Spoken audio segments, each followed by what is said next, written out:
Boa tarde, estou fazendo um vídeo sobre funções inversas na trigonometria. Espero que fique bom. Certo? Vamos lá. Pensa numa função f de x igual a x. E agora eu vou pensar no gráfico dela.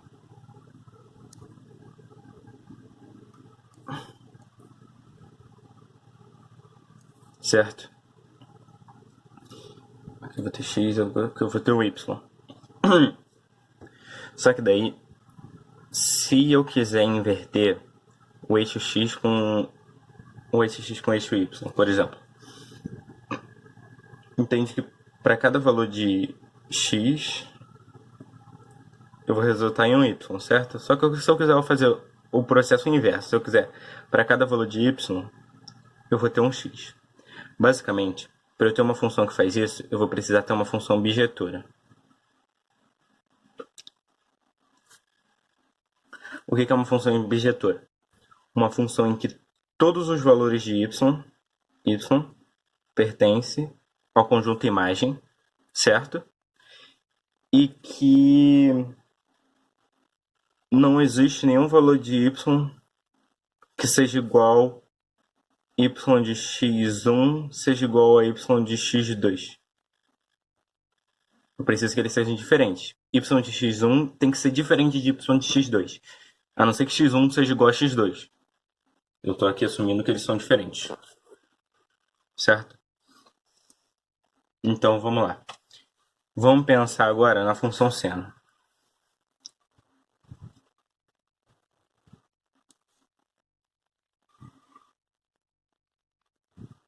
Zero.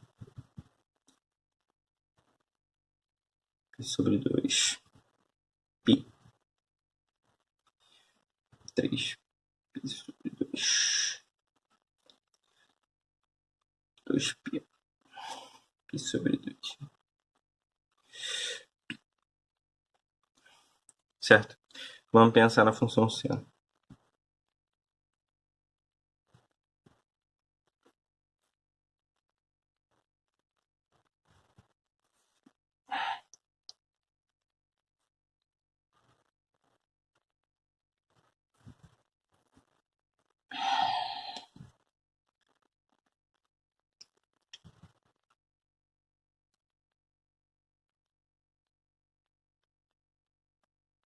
Desenho meio mal, mas acho que dá pra entender. Ela faz, tipo... Esquece isso daqui. Seria tipo isso. E agora, voltando. Certo. Só que você pensa, essa função não é inversível. Por quê? Porque ela não é bijetora. Ela não é injetora porque tem valores de x diferentes que resultam em o mesmo valor. Para você saber se ela é injetora basicamente no gráfico, você pode traçar uma reta paralela aqui. E se ela bater em 2 pontos, ela não é injetora. E ela não é sobreinjetora também, porque não são todos os valores de y que tem, certo? Só que a gente usa por convenção, a gente vai fazer o quê? Pega aqui até π sobre 2, e que seria menos, né? E pega aqui a partir de menos π sobre 2. Pega só essa parte aqui. Certo? Se eu pegar só essa parte aqui, como que vai ficar minha função? Vamos lá.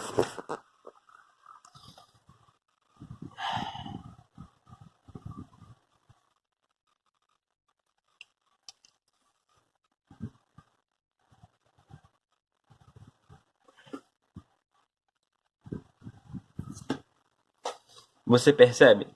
E agora eu vou fazer que o meu conjunto imagem, ou seja, o meu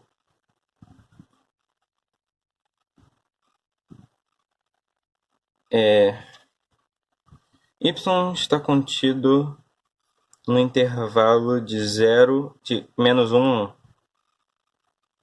Ela vai ser uma função bijetora. E agora a gente vai inverter uma função bijetora. Como que a gente faz para inverter o gráfico de uma função? Bem, basicamente, para a gente inverter uma função, a gente vai pegar assim, ó. A gente vai pegar isso, vai girar,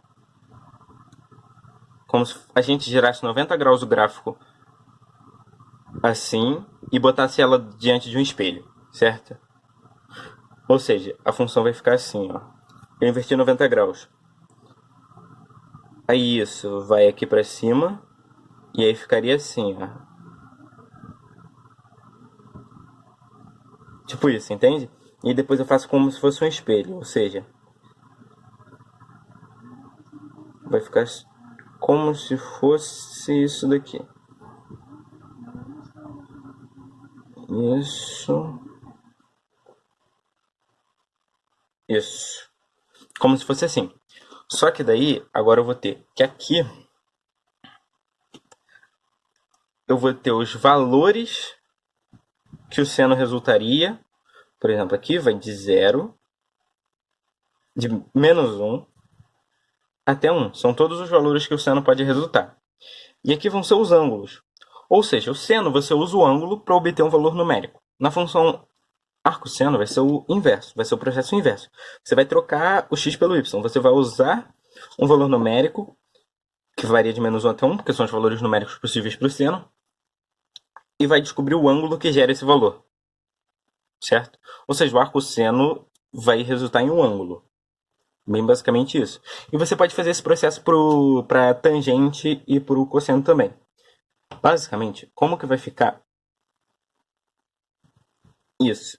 Esses ângulos, como você vai perceber, eles vão de π sobre 2 até -π sobre 2.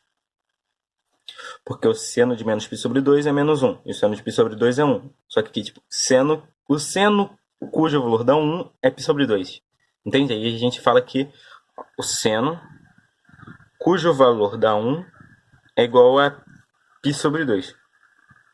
Só que como eu escrevo isso de uma maneira mais bonita? Arcosseno de 1. É o arco cujo arcosseno. Porque senão arcosseno. Porque é o arco cujo seno dá 1. Entendeu? A gente pode fazer esse processo também para tangente e para o cosseno.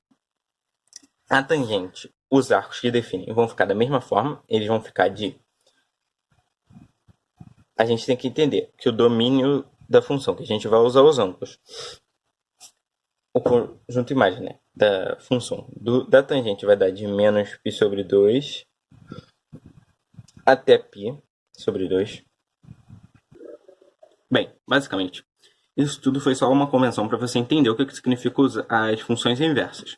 Mas como que você vai usar isso, certo? Por exemplo, você vai ter tipos de questões como assim. Ó, basicamente, esse é o método para resolver a maioria das questões que você precisa. Você vai ter arco-seno, por exemplo, arco-seno de 1/3 mais de 1/3. Vamos botar de outros. Vamos botar de tipo arco-seno de... Deixa eu pensar em um bom. Arco-seno de meio mais arco-seno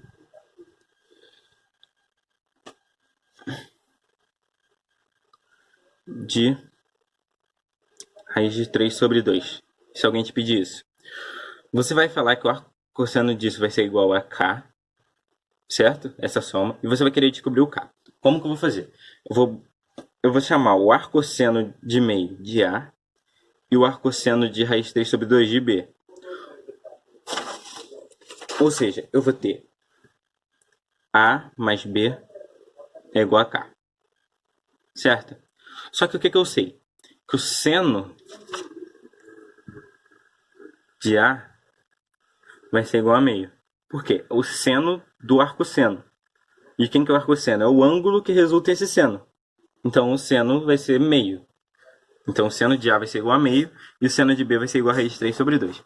Daí bota seno dos dois lados. Daí eu vou ter que o seno de A mais B vai ser igual a seno de K. Só que quem que é o seno de A mais B? É seno A, seno B, mais seno B, cosseno A. Bem, basicamente, aqui eu fiz a substituição. O seno de A vai ser quanto? Meio. Usando a relação fundamental, vai ser mais ou menos meio o cosseno de B. Mas raiz de 3 sobre 2 vai ser o seno de B. Mais ou menos raiz de 3 sobre 2 vai ser o cosseno de A. Certo? E eu vou escrever que isso daqui é seno de K. Ou seja, eu sei que o seno... fazendo essa equação, você sabe que o seno de K vai ser igual a mais ou menos 1. Só que você precisa pensar que como esses arcos estão entre menos π sobre 2 e π sobre 2, porque é onde determina o arcosseno, se o valor for negativo, o seno também tem que ser negativo. Entende? Para esse valor ser negativo, o ângulo tem que ser negativo. Só que, se você vir aqui, você vai perceber que esse ângulo aqui é positivo. E esse ângulo aqui também é positivo. Então, você não vai conseguir resultar em um ângulo negativo. Logo, esse valor aqui não existe para essa função. Entende? Logo, o seno de K vai ser igual a 1, K vai ser igual a π sobre 2 radianos. Basicamente isso, essa aula. Se você for com dúvida, o que provavelmente foi o que aconteceu, eu posso ajudar nessa dúvida. Talvez, se eu conseguir explicar de outra maneira. Mas bem basicamente é isso. Esse é o método de resolução. Você vai chamar o arcosseno de A e o arcosseno de outra coisa de B. E daí você vai igualar um valor x, vai usar, por exemplo, o seno da soma, o seno da diferença, o seno do que você conhecer, e você vai acabar chegando no resultado.